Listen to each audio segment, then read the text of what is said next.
भारत रत्न पूर्व प्रधानमंत्री अटल बिहारी वाजपेयी की पुण्यतिथि पर राष्ट्र कर रहा है नमन। राष्ट्रपति और प्रधानमंत्री समेत कई गणमान्य लोगों ने दी श्रद्धांजलि।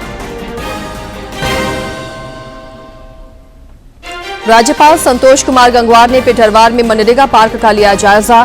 सरोवर तट पर किया पौधरोपण, लोगों से पेड़ लगाने और उसकी देखभाल करने की अपील की। जमशेदपुर वन प्रमंडल को मिली बड़ी सफलता। सोनारी थाना क्षेत्र में विभागीय पदाधिकारियों ने छापेमारी कर बाघ छाल के साथ 3 लोगों को किया गिरफ्तार। और 78वें स्वतंत्रता दिवस के मौके पर जिलों में सांस्कृतिक संध्या का आयोजन। देशभक्ति गीतों पर झूमे लोग। उत्कृष्ट कार्य करने वाले अधिकारियों और कर्मियों को मिला सम्मान।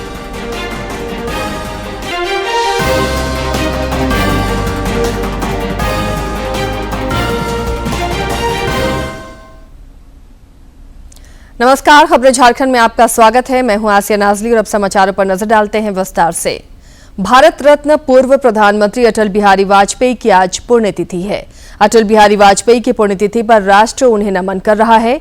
राष्ट्रपति द्रौपदी मुर्मू, उपराष्ट्रपति जगदीप धनखड़ और प्रधानमंत्री नरेंद्र मोदी समेत कई लोगों ने उनकी समाधि सदैव अटल जाकर उन्हें श्रद्धासुमन अर्पित किया।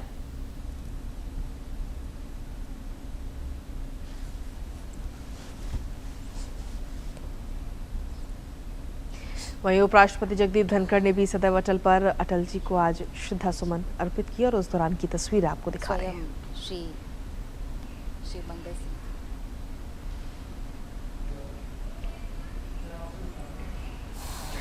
प्रधानमंत्री नरेंद्र मोदी ने भी सदैव अटल पहुंचकर अटल जी को आज नमन किया। प्रधानमंत्री ने अटल जी के स्मारक पर पुष्पांजलि अर्पित की।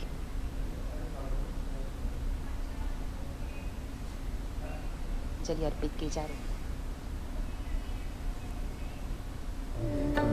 आज पुण्यतिथि के इस अवसर पर सदैव अटल पर एक प्रार्थना सभा का भी आयोजन किया गया। इस दौरान कई भजन प्रस्तुतियां भी हुई।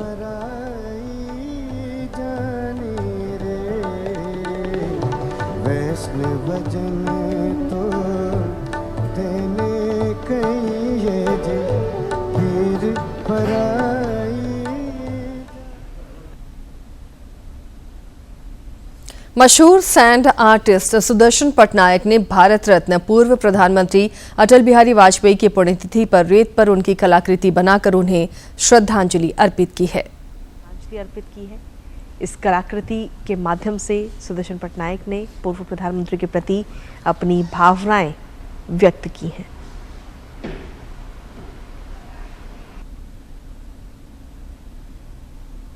इधर पूर्व प्रधानमंत्री भारत रत्न स्वर्गीय अटल बिहारी वाजपेयी की पुण्यतिथि पर राजधानी रांची के विधानसभा परिसर स्थित श्रद्धेय अटल बिहारी वाजपेयी की प्रतिमा पर प्रदेश भाजपा अध्यक्ष बाबूलाल मरांडी समेत कई गणमान्य लोगों ने श्रद्धांजलि अर्पित की। बाद में पत्रकारों से बातचीत में श्री मरांडी ने कहा कि श्रद्धेय अटल बिहारी वाजपेयी का व्यक्तित्व देश और दुनिया के लिए प्रेरणा का स्रोत है। उन्होंने कहा कि झारखंड के स्मृतियों में अटल बिहारी वाजपेयी जुड़े हुए हैं। उन्होंने कहा कि अटल बिहारी वाजपेयी ने पूरी उदारता के साथ झारखंड का निर्माण किया था। कई ताकतें उस समय झारखंड गठन का विरोध कर रही थीं, जबकि सबको साथ मिलाकर उन्होंने राज्य का गठन किया था। प्रदेश में है तो उसका देन अगर किसी एक व्यक्ति को जाता है श्रेय, तो वो श्रद्धेय अटल बिहारी उन्होंने जिस उदारता से इस राज्य को निर्माण किया। राज्यपाल संतोष कुमार गंगवार ने कल उपराजधानी दुमका में ध्वजारोहण के बाद सड़क मार्ग से रांची लौटने के क्रम में जामताड़ा जिले के मोहनपुर उत्क्रमित मध्य विद्यालय में लोगों के साथ संवाद किया। इसके बाद राज्यपाल बोकारो जिले के पिटरवार प्रखंड के ओरदाना गांव पहुंचे, जहां बिरसा मुंडा हरित बागवानी मिशन के तहत 56 एकड़ भूमि में लगाए गए आम के बगीचे का अवलोकन भी किया। इस अवसर पर उन्होंने लोगों से संवाद करते हुए कहा कि प्रधानमंत्री द्वारा एक पेड़ मां के नाम लगाने का संदेश दिया गया है।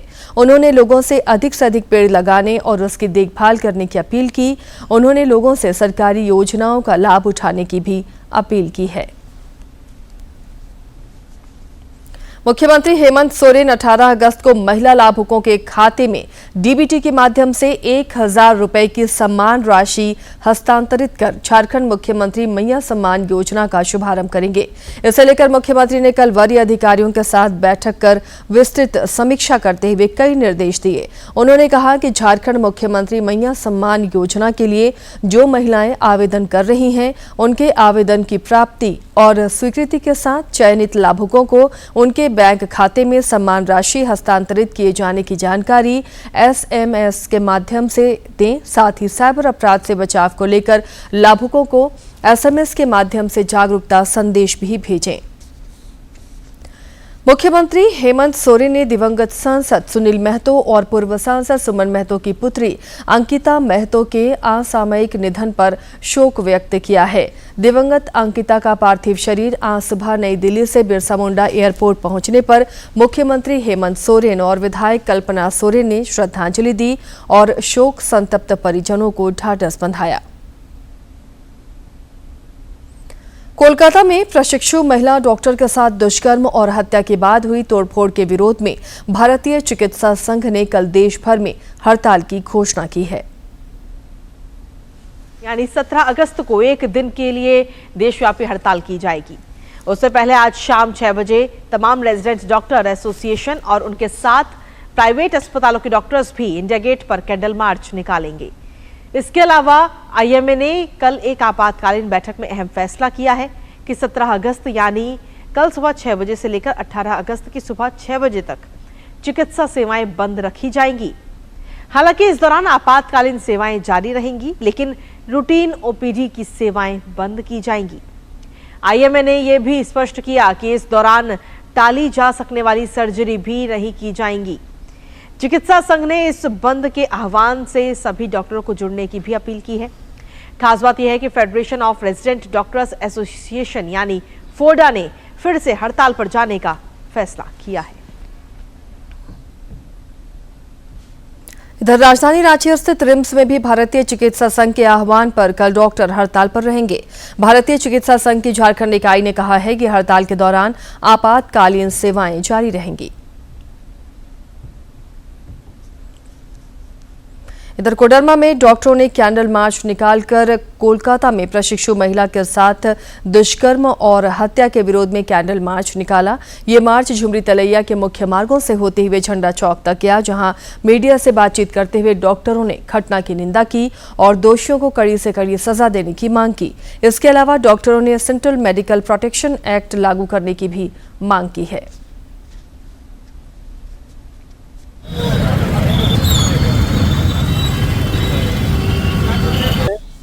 तो हम लोग का तो मांग है कि कम से कम अपराधी को कड़ी से कड़ी सजा दी जाए, जिससे इसकी पुनरावृत्ति न हो सके। घटना से पूरे डॉक्टर फैमिली मर्माहत है और हम लोग बहुत भावभीनी श्रद्धांजलि डॉक्टर ममिता देवनाथ को दिया है और हम लोग सरकार से मांग करते हैं कि कड़ी से कड़ी सजा दोषियों को मिले और दोषियों को फांसी की सजा मिले और फास्ट ट्रैक कोर्ट में इसकी सुनवाई हो।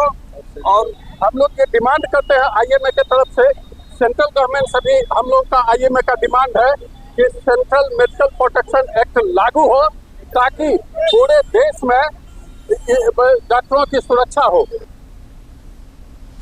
जमशेदपुर वन प्रमंडल के पदाधिकारियों ने सुनारी थाना क्षेत्र में छापेमारी कर बाघ के छाल के साथ 3 लोगों को गिरफ्तार किया है। डीएफओ सबा आलम अंसारी ने बताया कि बाघ के छाल की तस्करी में कई अन्य लोग भी शामिल हैं, जिनकी गिरफ्तारी के लिए छापेमारी की जा रही है। रेंजर ऑफिसर दिग्विजय सिंह ने बताया कि तस्करों की गिरफ्तारी के लिए विभाग की एक टीम गढ़वा जिले में भी छापेमारी कर रही है। उन्होंने कहा कि जानवरों के छाल की तस्करी करने वालों को बख्शा नहीं जाएगा।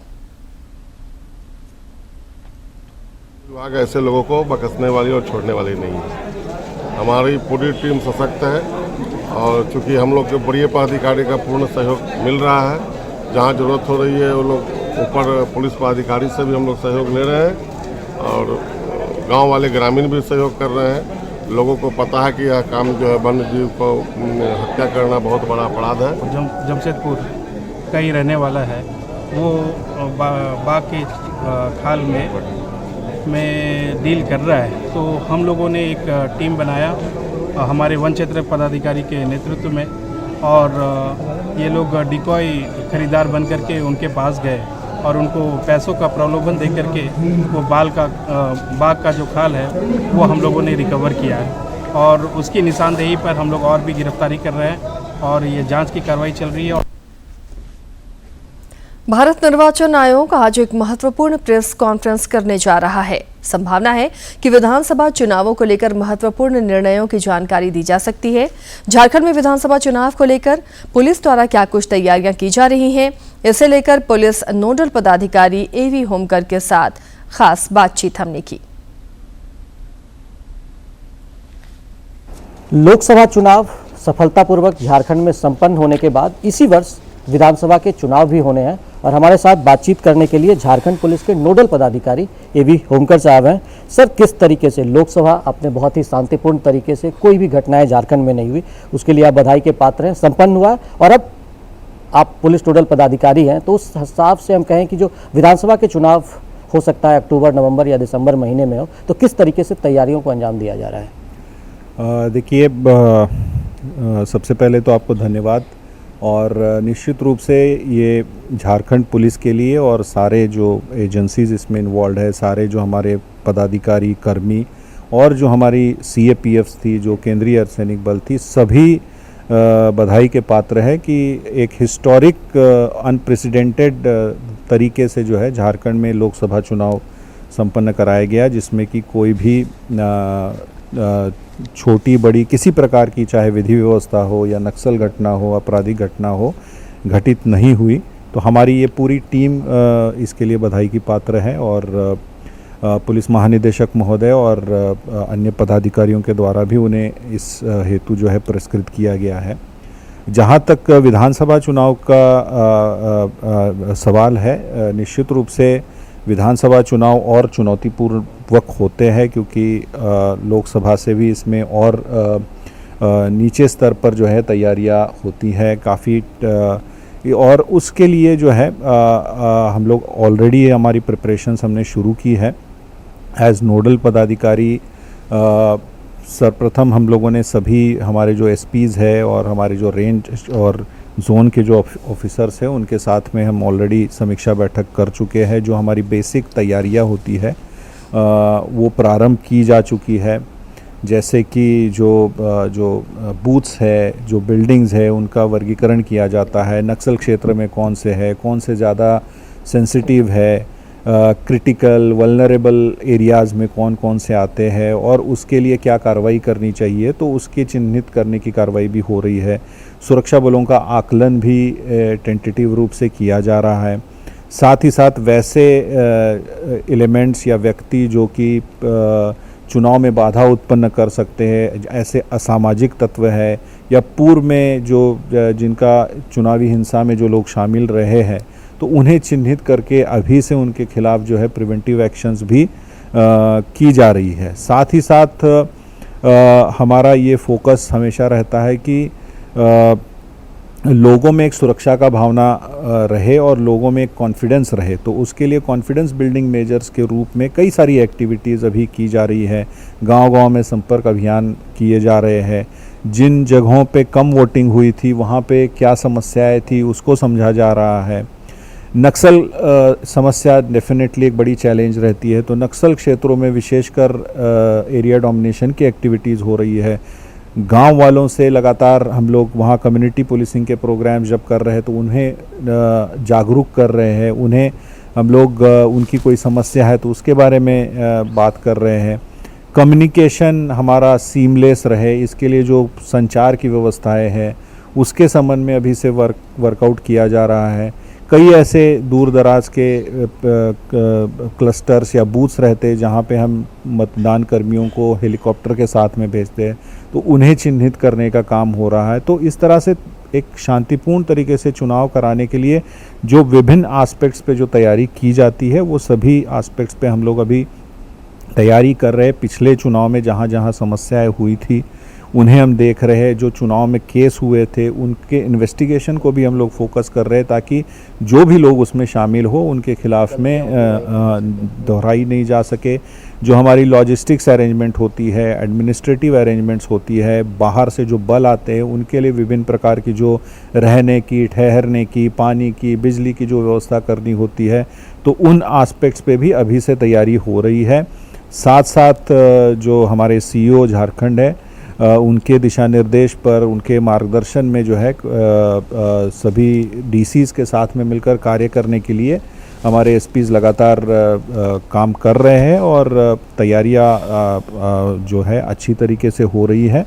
और जैसे जैसे आगे और क्लैरिटी आती जाएगी और भी चीज़ों की तैयारियां हम लोग करेंगे। तैयारियां बहुत पॉजिटिव डायरेक्शन में आगे बढ़ रही है। एक चीज़ और सर, कि भारत निर्वाचन आयोग की एक टीम आ चुकी है, वो यहाँ से रिव्यू कर जा चुकी है। दूसरी टीम बहुत जल्द आने वाली है, क्योंकि चुनाव का अनाउंसमेंट एक्सपेक्टेशन है कि सितंबर के महीने में हो सकता है। तो उस लिहाज से लगता है कि भारत निर्वाचन आयोग के भी कोई निर्देश हैं कि यथाशीघ्र सारी तैयारियों को पूरी किया जाए। देखिए, कोई डेट्स के बारे में तो मैं नहीं बता पाऊँगा, लेकिन ऑनरेबल ECI के जो भी इंस्ट्रक्शंस है, डेडलाइंस है, डेट्स है, उनके जो इंस्ट्रक्शंस है उस हिसाब से हम लोग सारी तैयारियां कर रहे हैं और उसी हिसाब से हम लोग हमारे फील्ड ऑफिसर्स को भी इंस्ट्रक्शंस पास ऑन कर रहे हैं। जब भी संभावित समीक्षा बैठक होगी तो उसमें झारखंड की ओर से जो तैयारियां है वो ऑलरेडी शुरू की गई है और निश्चित रूप से एक अच्छा चुनाव और शांतिपूर्ण तरीके से निष्पक्ष चुनाव तय कराने हेतु जो भी कदम है वो उठाए जा रहे हैं। शांतिपूर्ण और निष्पक्ष चुनाव कराने को लेकर झारखंड पुलिस पूरी तरीके से तैयार है और भारत निर्वाचन आयोग की जो टीम आई थी उनके दिशा निर्देश पर सारी तैयारियों को अंतिम रूप दिया जा रहा है। और कभी भी अगर झारखंड में, अब क्योंकि वक्त काफ़ी कम है, तो घोषणा होने पर झारखंड पुलिस निष्पक्ष और शांतिपूर्ण चुनाव कराने को लेकर तैयार है। अपने सहयोगी विकास के साथ मैं दिवाकर कुमार, दूरदर्शन समाचार, रांची। प्रधानमंत्री नरेंद्र मोदी ने नई दिल्ली में अपने आवास पर पेरिस ओलंपिक के भारतीय दल के साथ मुलाकात की। इस दौरान श्री मोदी ने कहा कि पेरिस ओलंपिक में भाग लेने वाला प्रत्येक खिलाड़ी चैंपियन है। उन्होंने इस बात पर बल दिया कि सरकार खेल को समर्थन देती रहेगी और ये सुनिश्चित करेगी कि देश में उच्च गुणवत्ता की खेल सुविधाओं का निर्माण हो। भारत अपने यहाँ world class sports ecosystem develop करने की प्राथमिकता दे रहा है। ग्रास रूट से आने वाले खिलाड़ियों को उनको तराशना ये बहुत जरूरी है। हमने गांव-गांव, शहर से युवा प्रतिभाओं को आगे बढ़ाने के लिए खेलो इंडिया मुहिम शुरू की और मुझे खुशी है कि खेलो इंडिया से निकले 28 खिलाड़ी इस ओलंपिक समूह का हिस्सा बने।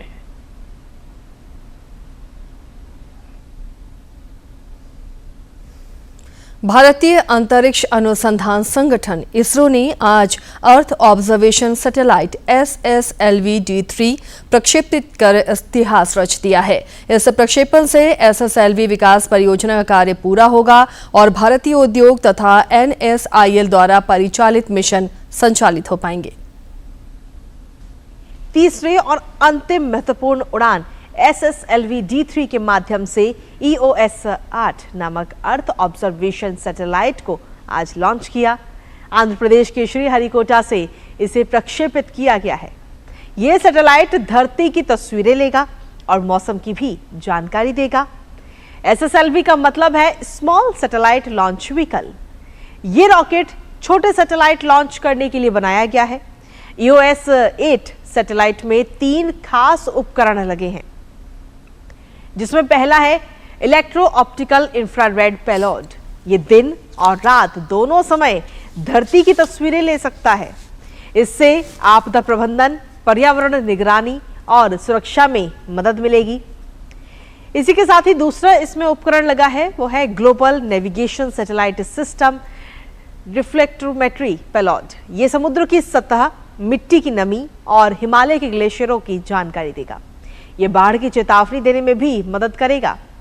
और तीसरा उपकरण है सिलिकॉन कार्बाइड अल्ट्रावायलेट डोसीमीटर। ये इसरो के गगनयान मिशन में अंतरिक्ष यात्रियों की सुरक्षा के लिए यूवी रेडिएशन की निगरानी करेगा। साथ ही ये गामा रेडिएशन का भी पता लगाने में मदद करेगा। इसरो के अध्यक्ष एस सोमनाथ ने इसके सफल प्रक्षेपण पर सभी को बधाई दी है। Third development flight of SSLV D3 with the EOS-08 satellite has been successfully accomplished. The rocket has placed the spacecraft in the very precise orbit as planned. I find that there are no deviations in the injection conditions. The final orbit, of course, will be known after tracking, but the current indication is that everything is perfect. 78वें स्वतंत्रता दिवस के मौके पर जिलों में सांस्कृतिक संध्या का आयोजन किया गया। इस दौरान देशभक्ति गीतों पर लोग खूब झूमे। इस दौरान उत्कृष्ट कार्य करने वाले अधिकारियों और कर्मियों को भी सम्मानित किया गया। बोकारो क्लब में भी जिला प्रशासन द्वारा सांस्कृतिक संध्या कार्यक्रम का आयोजन किया गया, जिसका उद्घाटन उपायुक्त विजया यादव और अन्य पदाधिकारियों ने किया। उधर सिमडेगा में भी रंगारंग सांस्कृतिक संध्या कार्यक्रम का आयोजन किया गया। जिला प्रशासन और शिक्षा विभाग की ओर से आयोजित इस कार्यक्रम में कई विद्यालयों के प्रतिभागियों ने एक से बढ़कर एक नृत्य, गीत, नाट्य की प्रस्तुति दी।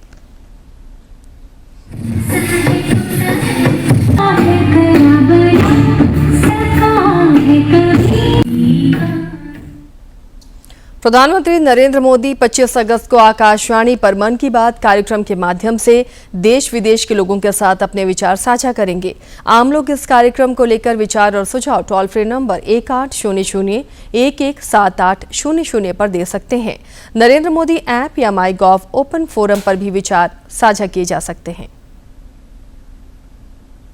मन की बात है जन जन की, संघर्षों के कुछ किस्से, कहानी कुछ सफलताओं की, अनकही विरासत की, उम्मीदें नए भारत की। महीने के आखिरी रविवार का रहता है इंतजार। ब्रह्मपुत्र के घाट से हिमालय के विस्तार तक होती है मन की बात प्रधानमंत्री के साथ। तो सुनिए इस महीने 25 अगस्त सुबह 11 बजे मन की बात आकाशवाणी और दूरदर्शन के सभी चैनलों पर। आप भी माननीय प्रधानमंत्री के मन की बात का हिस्सा बन सकते हैं। इसके लिए आप अपने सुझाव post box number 111 Akashvani Delhi पर भेज सकते हैं, या फिर नमो ऐप या माई गॉव के ओपन फोरम में पोस्ट कर सकते हैं। तो याद रखें, रविवार 25 अगस्त सुबह 11 बजे मन की बात। इसके साथ ही इस बुलेटिन में फिलहाल इतना ही, लेकिन चलते चलते एक बार फिर से नजर डालेंगे सुर्खियों पर।